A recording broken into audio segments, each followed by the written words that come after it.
Hi friends, welcome back to Maria's kitchen. இப்போ இந்த கிச்சனில் நல்ல ஹெல்த்தியான, ஈஸியான, நல்ல டேஸ்டியான புதினா ரைஸ் எப்படி செய்கிறதுன்னு பார்க்கலாம். இப்போ ஒரு பேன் எடுத்துக்கோங்க, 2 டீஸ்பூன் ஆட் பண்ணிக்கோங்க. அதில் ஒரு அரை டீஸ்பூன் ஜீரகம், கொஞ்சமாக தான் செய்ய போகிறேன், அதனால் அரை டீஸ்பூன் ஜீரகம் போட்டு நல்லா பொரிஞ்ச பிறகு 2 ஏலக்காய், 2 கரையாம்பு ஆட் பண்ணிக்கோங்க.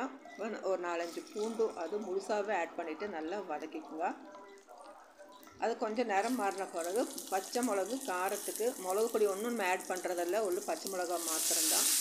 கொஞ்சம் புதினா இலை, மெயினாகிட்டு புதினா இலை வேணும்.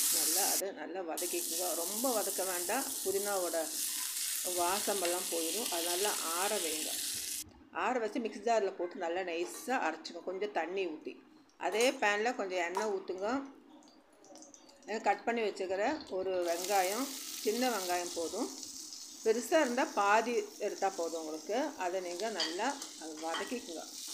லேசாக கண்ணாடி பதம் வரும்போது ஒரு சின்ன தக்காளி பார்த்து அது கட் பண்ணி அதுவும் அது கூட ஆட் பண்ணிக்கோங்க. பெரிய தக்காளியாக இருந்தால் பாதி தக்காளி போதும், இது சின்ன தக்காளி. இப்போ ஒரு தக்காளி போட்டு நல்லா வதக்குது. தேவைக்கு தகுந்த மாதிரி உப்பு ஆட் பண்ணி, ஏற்கனவே சாதத்தில் உப்பு ஆட் பண்ணியிருக்கிறேன், அதனால் நான் கொஞ்சமாக ஆட் பண்ணுறேன். அதுக்கப்புறம் நல்லா தக்காளி மசித்த பிறகு நம்ம அரைச்சி வச்சுக்கிற புதினா மசாலாவை இது கூட ஆட் பண்ணுறேன். ஆட் பண்ணிவிட்டு நல்லா வதக்கிட்டு அந்த எண்ணெய் கொஞ்சம் தெளிஞ்சு வர்ற வரைக்கும் லேசாக வதக்க, தண்ணியெலாம் கொஞ்சம் லேசாக வற்றணும்.